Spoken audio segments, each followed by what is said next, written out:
ہے۔ اور سحری کو اگر آپ اس نیت سے کریں گے کہ اس میں اللہ نے کیا رکھی ہے، برکت رکھی ہے، تو برکت بھی ملے گی، ثواب بھی ملے گا۔ لیکن اس میں صرف سحری میں صرف کھانے پینے کی طرف ہی توجہ نہ ہو۔ سحری کے لیے جب آپ اٹھتے ہیں، یہ وقت ہوتا ہے تہجد کا۔ کون سا وقت ہوتا ہے؟ سارے بولو، کون سا؟ تہجد کا وقت ہوتا ہے۔ رمضان کے علاوہ بھی اس وقت میں اللہ تعالی شانہ آسمان دنیا پہ تشریف فرما ہوتے ہیں، اور اللہ اعلان کرتے ہیں جب تک تہجد کا وقت ختم نہیں ہوتا کہ کون ہے جو مجھ سے مانگے اور میں اس سے عطا کروں۔ تو رمضان میں اس کی برکت کتنی بڑھ جاتی ہے۔ آپ اٹھیں، اب سحری کرنے میں آپ کو لگتے ہیں 10-15 منٹ، لیکن آپ آدھا گھنٹہ، پونا گھنٹہ، زیادہ سے زیادہ ہو جائے تو 1 گھنٹہ پہلے اٹھیں، تسلی کے ساتھ مسواک کریں، سنتوں کے مطابق مسواک کریں۔ تہجد کی رکعتیں ہیں میکسیمم 12 اور کم سے کم 2۔ آپ کے پاس اگر ٹائم ہے، آپ پوری پلاننگ کے ساتھ کھڑے ہوئے ہیں، تو آپ 12 رکعتیں تہجد کی پڑھیں، مزیدار لے کے۔ اس کے بعد جتنا آپ کے پاس ٹائم ہو دعا مانگے۔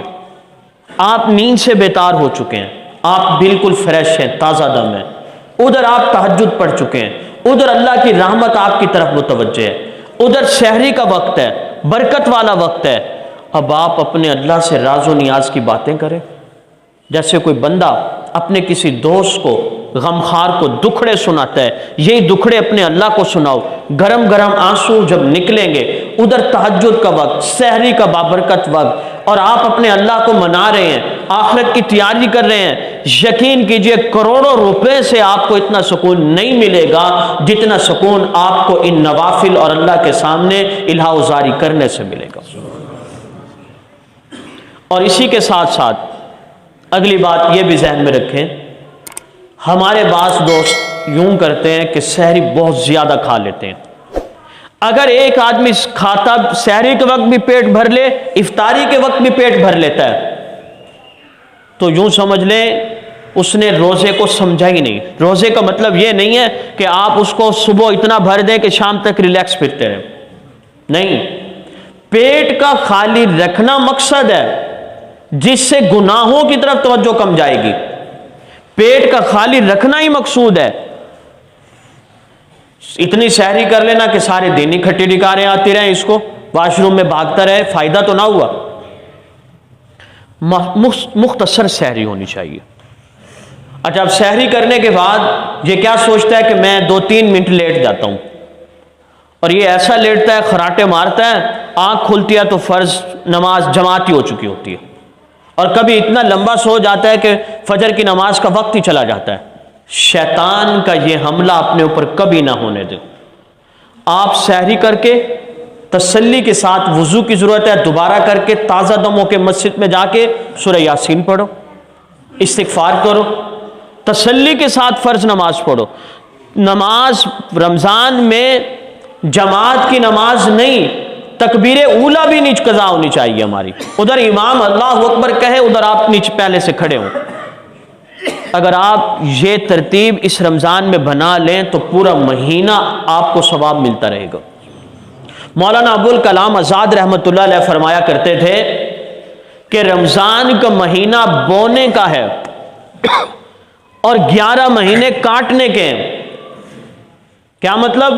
اگر یہ 30 دن آپ مکمل نمازیں پڑھتے ہیں، سنتوں کے ساتھ وضو کرتے ہیں، آپ اٹھتے بیٹھتے ہیں سنتوں کے ساتھ، سوتے جاگتے ہیں سنتوں کے ساتھ، اور ہر وقت اللہ کی طرف توجہ ہے، آپ اللہ کے حقوق بھی ادا کر رہے ہیں، بندوں کے حقوق بھی ادا کر رہے ہیں، اور ادھر اذان ہوتی ہے آپ مسجد میں چلے جاتے ہیں، تو یہ 30 دن کی پریکٹس آپ کو پورا سال اتنا فائدہ دے گی، اتنا نور پیدا ہو جائے گا کہ پورا سال عبادت کا مزہ ہی مزہ آتا رہے گا۔ لہذا سحری کے اندر یہ خیال کریں۔ اور دوسرا، آپ صلی اللہ علیہ وسلم نے فرمایا کہ سحری کرو کھجور کے ساتھ، افطاری کرو کھجور کے ساتھ۔ عرب میں ویسے بھی کھجور عام تھی، اور اب بھی میڈیکل کہتی ہے کہ یہ جو کھجور ہے اس میں کاربوہائیڈریٹس ہے، اس میں فائبر ہے، اور وٹامنز اس کے اندر ہے، ٹوٹل غذائی اجزاء کھجور کے اندر ہے۔ آپ صبح بھی چند دانے کھائیں، شام کو بھی کھائیں گے تو نہ کھانے کی وجہ سے جو ویکنس پیدا ہوتی ہے وہ ختم ہو جاتی ہے۔ اسی طرح جب آپ افطاری کریں تو اس کے لیے سب سے پہلے ضرورت کس چیز کی ہے؟ کھجور سے کریں۔ آپ صلی اللہ علیہ وسلم نے ارشاد فرمایا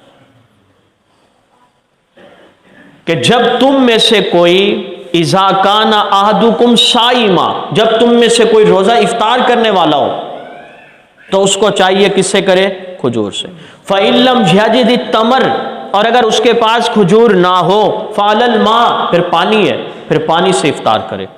اور افطاری اتنی زیادہ نہ کرے کہ ادھر تکبیر اولیٰ چلی جائے، فرض نماز چلی جائے، آپ پھر بعد میں پھر رہے ہو، نہیں، تھوڑی سی، اب تو موسم بھی ٹھیک ہے اور اتنا زیادہ محسوس بھی نہیں ہوتا، لہٰذا مختصر افطاری کر کے پانی پی کے نماز مغرب میں جائیں تو تکبیر اولیٰ کے ساتھ آپ کھڑے ہوئے نظر آئیں۔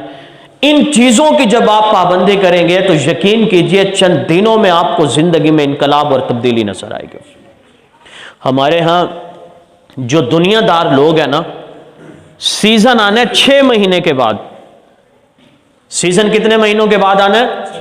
لیکن وہ 6 مہینے پہلے پلاننگ شروع کر دیتے ہیں کہ یہ ہمارا جو پروجیکٹ ہے یہ ہمارا فلاپ نہ ہو جائے، کسٹمر کو ہر چیز ملنی چاہیے۔ لیکن رمضان کے معاملے میں ہم بالکل ہی سست اور کاہل ہو چکے ہیں۔ ہمیں چاہیے کہ رمضان المبارک میں نمازیں مکمل وقت پہ ہوں، اللہ کے حقوق ادا کریں، بندے کے حقوق ادا کریں، قرآن شریف کی کثرت سے تلاوت کی جائے، کم از کم 1 پارہ تو روزانہ پڑھیں، کم از کم، تاکہ ایک قرآن شریف تو مکمل کر سکیں ہم۔ اور دوسری بات تراویح، بس آخری بات ہے، تراویح میں ایک سنت تو ہے، سنت مؤکدہ ہے یہ، اس کا یہ مطلب نہیں کہ نہ پڑھو تو نہ پڑھو۔ ہمارے ایمان کا اندازہ آپ اس سے لگائیں کہ ایک آدمی راشن، مہینے کا راشن لینے کے لیے دکان پہ جاتا ہے نا، اور وہاں رش ہے تو یہ آدھا گھنٹہ کھڑا رہتا ہے، اس کو کوئی پرواہ نہیں ہوتی۔ لیکن یہی بندہ تراویح میں نہیں کھڑا ہو سکتا، سمجھ آ رہی ہے بات؟ وہاں آدھا گھنٹہ کھڑا رہے گا۔ ٹرین میں اس نے کیرول پکا سے بھاولپور جانا ہے، بیٹھنے کی جگہ بعض اوقات لوگ لیتے بھی نہیں، اور راٹ پکڑ کے یہاں سے بھاولپور تک کا سفر کھڑا رہتا ہے یہ۔ لیکن تراویح بڑے بڑوں پہ بوجھ بن گئی ہے، تراویح پہاڑ محسوس ہوتا ہے، بڑے بڑے حاجی ثناء اللہ کھسکتے ہوئے نظر آتے ہیں، اور کچھ ظالم تو ایسے ہیں جو فرض نماز بھی مسجد میں نہیں پڑھتے عشاء کی، بھئی وہ پڑھیں گے تو تراویح پڑھنی پڑ جائے گی۔